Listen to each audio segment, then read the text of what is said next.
Hello everyone, welcome to school diaries. तो यहाँ पर हम करने वाले हैं क्लास 4 मैथ्स के एडिशन के आगे के एक्सरसाइज।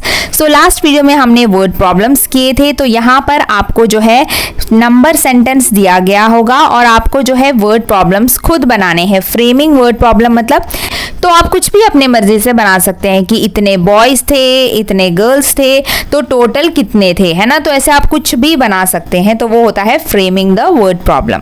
देखते हैं एक्सरसाइज 3.7। तो यहाँ पे कुछ नंबर सेंटेंस दिए हैं, तो आपको इनसे जो है कुछ भी वर्ड प्रॉब्लम्स तैयार करना है।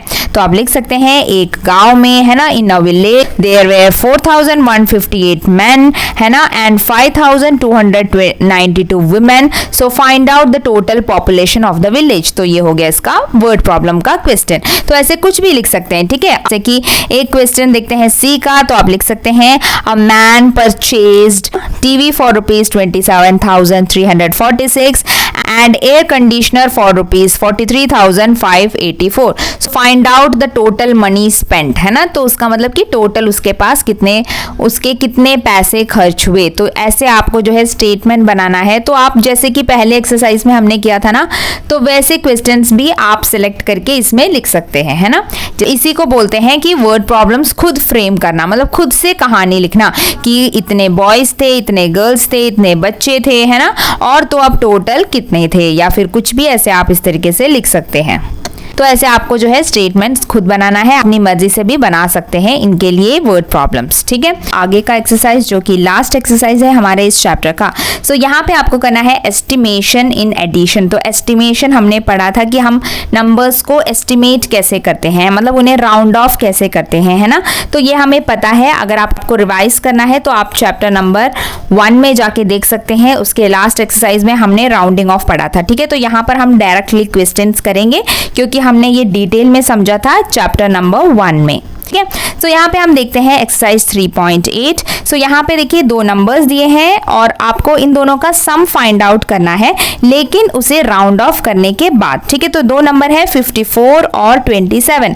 तो 54 को राउंड ऑफ करके हम 50 लिखेंगे कि 60 आपको देखना है, क्योंकि यहाँ पे नियरेस्ट टेंस पूछा है, ठीक है। तो 54 को राउंड ऑफ करके आप लिखेंगे 50, क्योंकि वो 55 से कम है, 55 से छोटा नंबर है। और 27 को राउंड ऑफ करके आप लिखेंगे 30, क्योंकि ये 25 से ऊपर है। तो इस तरीके से हम राउंड ऑफ करेंगे। तो हमने अभी एस्टिमेटेड किया, जिससे हमें 80 आंसर मिला। और एक्चुअल सम मतलब आपको 54 प्लस 27 करना है, तो वो होगा 81, ठीक है। अब 81 माइनस 80 यानी एक्चुअल सम से माइनस करेंगे एस्टिमेटेड सम, और डिफरेंस भी फाइंड आउट करना है। डिफरेंस होगा आपका 1। सो आपको दो तरीके से एडिशन करना है। एक जो नंबर दिया है आपको डायरेक्टली उसे ऐड कर देना है 92 प्लस 65, और फिर आपको 92 को राउंड ऑफ करना है और 65 को भी राउंड ऑफ करके भी राउंड ऑफ एडिशन भी फाइंड आउट करना है। तो 92 को राउंड ऑफ करके 90 बन जाएगा और 65 को राउंड ऑफ करके वो 70 बन जाएगा। तो 90 प्लस 70 बन जाएगा 160। और अगर आप सीधा एक्चुअल सम फाइंड आउट करेंगे तो आपको मिलेगा 157, और इन दोनों का डिफरेंस होता है 3, ठीक है। तो इस तरीके से आपको ये सारे करने हैं, आप यहाँ पे देख सकते हैं। अब देखते हैं क्वेश्चन नंबर 2। यहाँ पर भी एस्टिमेट और एक्चुअल सम और एस्टिमेटेड सम फाइंड आउट करना है। Estimate the sum by rounding off each number to the nearest 100। अब यहाँ पे आपको नियरेस्ट 100 से राउंड ऑफ करना है, यानी आप तीनों नंबर्स को राउंड ऑफ करेंगे, सिर्फ 10 प्लेस को नहीं 100 प्लेस को भी देखेंगे। जैसे कि 315 बन जाएगा 300, क्योंकि हमें पता है 300 और 400 के बीच में आता है, लेकिन 350 और 350 से ऊपर वाले नंबर जाते हैं 400 के पास, और बाकी सारे 300 के पास ही रहते हैं, है ना। तो ये 315 बन जाएगा 300 और 428 बन जाएगा 400। सो 300 प्लस 400 जो कि होता है 700। ये है एस्टिमेटेड सम, और एक्चुअल सम मतलब इन दोनों का रियल एडिशन। तो वो भी फाइंड आउट करेंगे और फिर उसका डिफरेंस देखेंगे, जैसे कि यहाँ पे दिया हुआ है, ठीक है। तो सबसे पहले आपको हर नंबर को डायरेक्टली ऐड करना है सबसे पहले, वो है उसका एक्चुअल सम, और फिर राउंड ऑफ करने के बाद फिर ऐड करना है, वो है एस्टिमेटेड सम। फिर उन दोनों नंबर्स को आप माइनस करेंगे, सब्ट्रैक्ट करेंगे और डिफरेंस फाइंड आउट करेंगे। ठीक है, इसी तरीके से आप करेंगे क्वेश्चन नंबर 2 भी, क्वेश्चन नंबर 3 भी। बस यहाँ पे ये ध्यान देना है, ये आपको 100 के साथ नियरेस्ट हंड्रेड्स की तरफ राउंड ऑफ करना है और यहाँ पर नियरेस्ट थाउजेंड्स की तरफ राउंड ऑफ करना है। और ये सब कैसे करना है हमने यूनिट नंबर 1 में डिटेल में पढ़ रखा है ना। आप वो वीडियो जरूर देखिए अगर आपको राउंडिंग ऑफ में कंफ्यूजन आ रहा है तो। ठीक, तो यहाँ पर भी यही करेंगे। सबसे पहले 6094 को प्लस करेंगे 4317 के साथ, ये होगा उसका एक्चुअल सम, और फिर 6000 को राउंड ऑफ करेंगे 6000 और यहाँ पे 4000, जो कि है 6000 प्लस 4000 10000, तो 10000 और एक्चुअल सम को फिर आप माइनस करेंगे तो आपको आंसर मिलेगा 411। ठीक है, तो इसी तरीके से आप ये चार्ट दे सकते हैं, यहाँ पर इसी तरीके से आपको ये करना है। अब देखते हैं next number 4। There are 1224 boys and 1073 girls in a college. तो एक कॉलेज में 1224 बॉयज थे और 1073 गर्ल्स थी।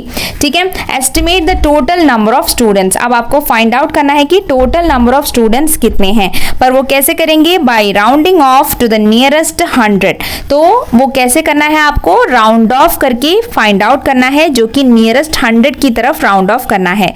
यानी तो 1224 को आप राउंड ऑफ करके लिखेंगे 1200 और 1073 को राउंड ऑफ करके लिखेंगे 1000। ठीक है, और फिर उन दोनों को ऐड करेंगे तो वो होगा total number of students in a college, जो कि आपको राउंड ऑफ में मिलेगा, जो कि है 2300 स्टूडेंट्स।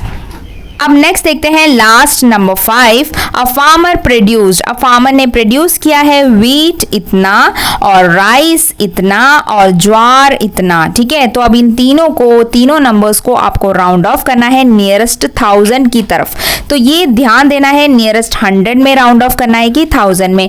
1000 बोलेंगे तो 1000, चारों नंबर्स को आप देखेंगे 1000 प्लेस को राउंड ऑफ करेंगे, हंड्रेड्स मतलब 100 प्लेस को राउंड ऑफ करेंगे। ठीक है, तो ये प्लेस वैल्यू ध्यान देनी है। तो अब हम देखते हैं, सबसे पहले 4800 जब हम राउंड ऑफ करते हैं तो वो बन जाता है 5000, क्योंकि ये नंबर 4500 से बड़ा है तो यहाँ पे 5000 आएगा, और 3700 बन जाएगा 4000, क्योंकि ये भी 3500 से बड़ा है तो ये 4000 बनेगा राउंड ऑफ करने के बाद, और 5600 बनेगा 6000।